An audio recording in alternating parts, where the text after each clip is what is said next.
स्वागत है आपका मेरे YouTube चैनल पे।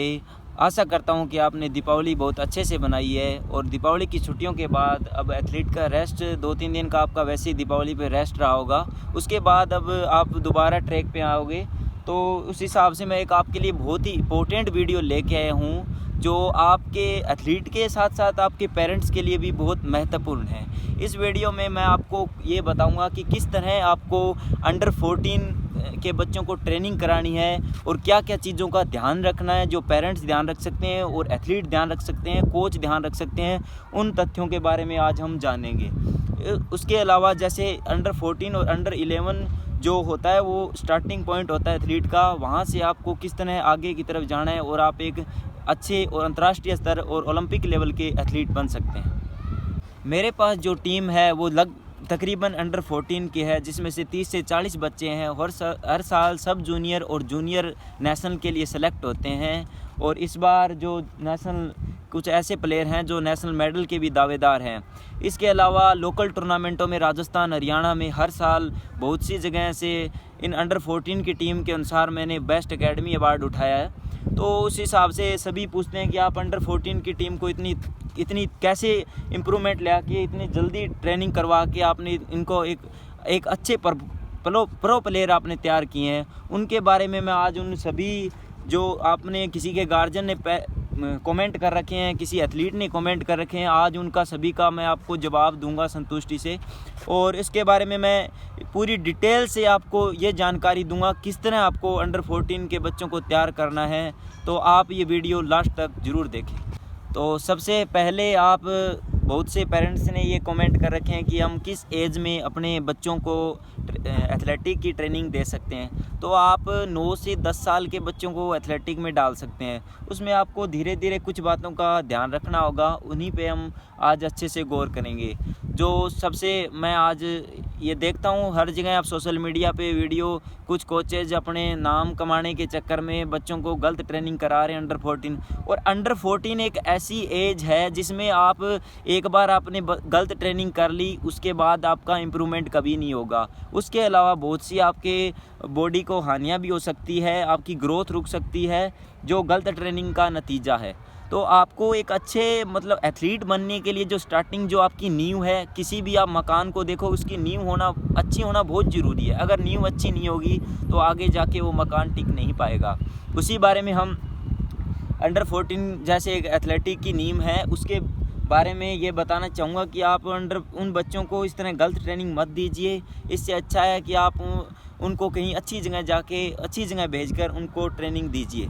तो आज पहले मैं बताता हूँ क्या क्या बातों का ध्यान रखना है। तो बहुत से पेरेंट्स ने कमेंट किए कि किस प्रकार हम ट्रेनिंग करवाएं उनको और किन किन बातों का ध्यान रखें। तो आज मैं उनमें से 4 तथ्य आपके लिए लेके आया हूँ। एक तो सबसे पहले ओवरवेट ट्रेनिंग, और दूसरा उनको वेट ट्रेनिंग, और इसके अलावा स्पाइक लगवाने हैं नहीं लगवाने, और उनका चौथा उनका डाइटरी प्लान। तो पहले मैं शुरू करता हूँ वेट ट्रेनिंग से।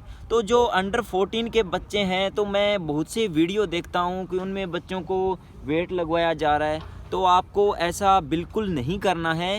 अंडर 14 और अंडर 11 के बच्चों को वेट लगाने की कोई ज़रूरत नहीं है। अगर आप उनको ज़्यादा वेट लगवाओगे तो उनकी ग्रोथ रुक सकती है, और ग्रोथ रुकने के बाद उनका इम्प्रूवमेंट भी रुकने के चांसेस है। इसके अलावा इंजरी के भी बहुत सारे चांसेस हैं। इसकी जगह जैसे आपको वेट है उसकी जैसे स्ट्रेंथ के लिए अपने वेट लगवाते हैं, उसी प्रकार उसकी आप स्ट्रेंथ की जगह उनको स्क्वाट और हिल रनिंग, आप नॉर्मल हिल रनिंग उनको करवा सकते हैं। ये उस वेट की जगह ले सकते हैं। इसके अलावा दूसरा स्पाइक, बहुत से बच्चे बोलते हैं कि हम स्पाइक लगाते हैं, या फिर मैं बहुत से सोशल मीडिया पे वीडियो देखता हूँ जिनमें बच्चों को अंडर 14 और अंडर 11 के बच्चों को स्पाइक लगवा के आप रनिंग करवा रहे हो, स्प्रिंट लगवा रहे हो, या फिर ऐसी जगह लगा रहे हो जहाँ पे आप स्पाइक यूज़ ही नहीं कर सकते। जैसे बिल्कुल मिट्टी का भरा हुआ ट्रैक है, उस पर भी आप स्पाइक यूज़ करें। कुछ तो मैंने ऐसे वीडियो देखे हैं जहाँ पे बच्चों को आप हिल पे स्पाइक लगवा रहे हो।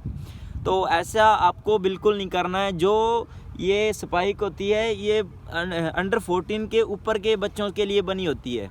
इसमें अंडर 14 के बच्चों को आपको स्पाइक नहीं लगानी है, क्योंकि इसमें आपके जो काफ मसल है वो एकदम मजबूत हो जाएगी, एक मैच्योरिटी आ जाएगी और उसके बाद आपका परफॉर्मेंस एक जगह आके रुक जाएगा।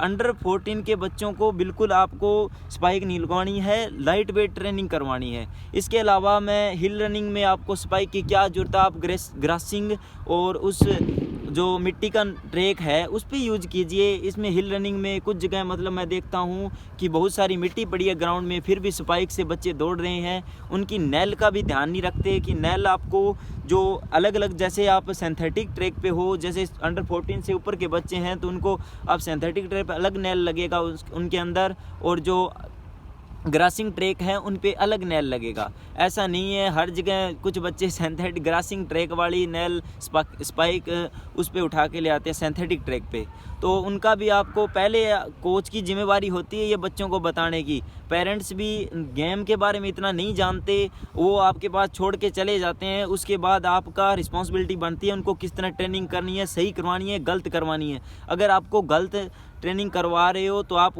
उसके पेरेंट्स के साथ साथ उसके बच्चे के भविष्य के साथ भी खेल रहे हो। और तीसरी बात मैंने जो देखी है वो इसमें आप डाइट प्लान का देख रखा हूँ मैंने, डाइट प्लान का बिल्कुल ध्यान नहीं रखते। आप जो बच्चों को ट्रेनिंग करवा रहे हो, ओवरलोड ट्रेनिंग करा रहे हो ऊपर से ऊपर, उससे ज़्यादा आप डाइट प्लान का भी बिल्कुल ध्यान नहीं रखते। तो ये भी, जितना ट्रेनिंग ज़रूरी है उतना आपका रेस्ट और डाइट प्लान ज़रूरी है। मैं डाइट प्लान पे एक अच्छा वीडियो लेके आऊँगा जिसमें अलग अलग कैटेगरी के बच्चों को किस प्रकार आपको वेट डाइट प्लान रखना है, जैसे अंडर 14 के लिए क्या है, अंडर 16 के लिए क्या है, अंडर और जो सीनियर खेलते हैं उनके लिए क्या है, और किस प्रकार अपने रनिंग से पहले डाइट खाना है, रनिंग के बाद किस तरह डाइट खाना है, उनका टोटल वीडियो मैं आपके लिए लेके आऊँगा ज़रूर। इस वीडियो पे जितना आपका रिस्पॉन्स आएगा तो उस हिसाब से मैं एक वीडियो बनाऊंगा।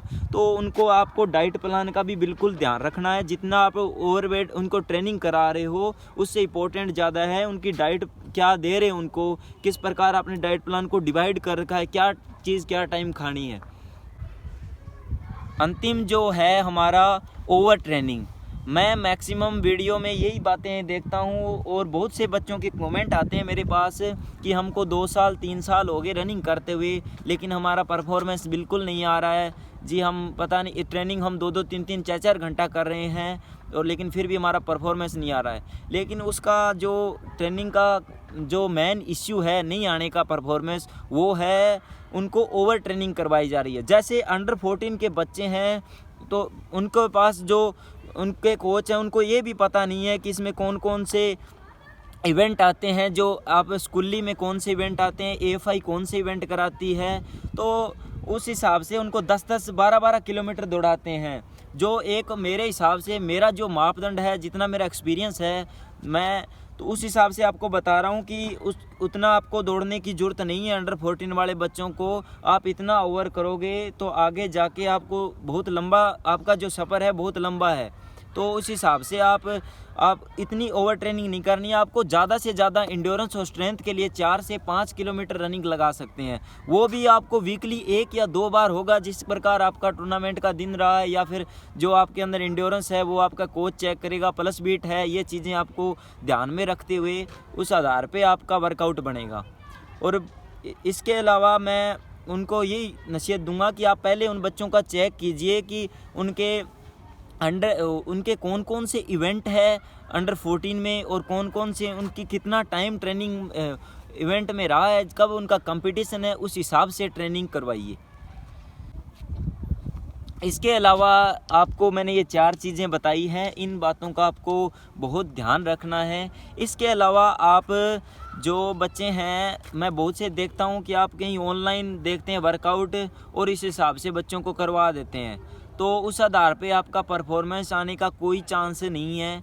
वो एक गलत ट्रेनिंग है, क्योंकि जब तक आप बच्चे का ब्लड रिपोर्ट नहीं चेक करवाते 3 वीक या 4, मेरे पास जितने भी बढ़िया प्लेयर हैं जो खेल रहे हैं, वो ऐसे नहीं है कि मैं उनको कोई अलग चीज़ें दे रहा हूँ या फिर हार्ड ट्रेनिंग करा रहा हूँ या बहुत ज़्यादा हार्ड करवा रहा हूँ, ऐसा कुछ नहीं है। मैं टेक्निक ट्रेनिंग करवाता हूँ, इसलिए उनका परफॉर्मेंस अप है। दूसरा, उनका आप प्लस बीट का मैं मैक्सिमम देखता हूँ कि उनकी आप प्लस बीट नहीं देखते। उनकी प्लस बीट आप चेक कीजिए, कितना उनका लोड है बॉडी पे, कितना नहीं है, उन इस हिसाब से उनका एक ट्रेनिंग प्रोग्राम बनाइए, वो वीकली प्रोग्राम उनको दीजिए। ऐसा नहीं कि आप ऑनलाइन से आपका कुछ नहीं पता चलेगा, किस बच्चे को कहाँ इंजरी है वो भी पता नहीं चलता उस चीज़ों का।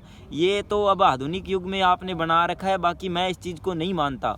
इसके अलावा उनका ब्लड टेस्ट करवाइए आप 3 वीक से 4 वीक के बाद, और उनकी जो HG है वो कितना होना चाहिए अंडर 14 के लिए, अंडर 16 के लिए क्या होना चाहिए, गर्ल्स का क्या होना चाहिए, बॉयज़ का क्या होना चाहिए, ये सब का एक मैं HG का वीडियो ज़रूर लेके आऊँगा, जिनमें बच्चों को बताऊँगा कि किस प्रकार आप अपने हीमोग्लोबिन और प्लेटलेट्स को बढ़ा के किस तरह कितनी होनी चाहिए, उस हिसाब से आपको ट्रेनिंग करनी है। दूसरा आपका प्लस बीट है, प्लस बीट के आधार पर आपको किस प्रकार आपको ट्रेनिंग करनी है, और उस हिसाब से आपके कोच को उसके डाइटरी प्लान और उनके आधार पे आपको ट्रेनिंग प्रोग्राम बनाना है। ऐसे किसी भी वीडियो या फिर वो चीज़ें देख के मेरा यही नसीहत है, आप कभी ऐसा काम मत कीजिए जिससे आपके परफॉर्मेंस और आपका फ्यूचर, मतलब ये नहीं है कि आप कितने साल 4 साल 5 साल इतना ट्रेनिंग करने का ज़रूरत नहीं है, और जो कर रहे हैं फिर भी उनके बाद आपका परफॉर्मेंस नहीं आ रहा है, तो इसका मतलब है कि आपने कहीं टेक्निक यूज़ नहीं की है। आप सिर्फ खाली जो वीडियो देख रहे हैं या यूट्यूब पे वर्कआउट ले रहे हैं, उनके आधार पर ट्रेनिंग कर रहे हैं। एक कोच आपको अच्छी तरह पहचान सकता है कि किस तरह मेरे बच्चे को ट्रेनिंग करानी है, क्या उसमें कमी आ रही है, क्या कितना लोड वो सहन कर सकता है और कितना उसको लोड देना है। उस हिसाब से आप उसका डाइट प्लान, ट्रेनिंग प्रोग्राम, ये सब चीज़ें, प्लस बीट, ब्लड सर्कुलर, ये सब चीज़ें आपको देखनी होगी। इस आधार पे मैंने आपको ये सब जानकारी दी। मैं राष्ट्रीय खिलाड़ी आपको रनिंग की छोटी छोटी टेक्निक के बारे में बताऊंगा, उस आधार पे आप इम्प्रूवमेंट लेके आइए, ना कि आपकी यूट्यूब पे देखे वीडियो। जय हिंद, वंदे मातरम।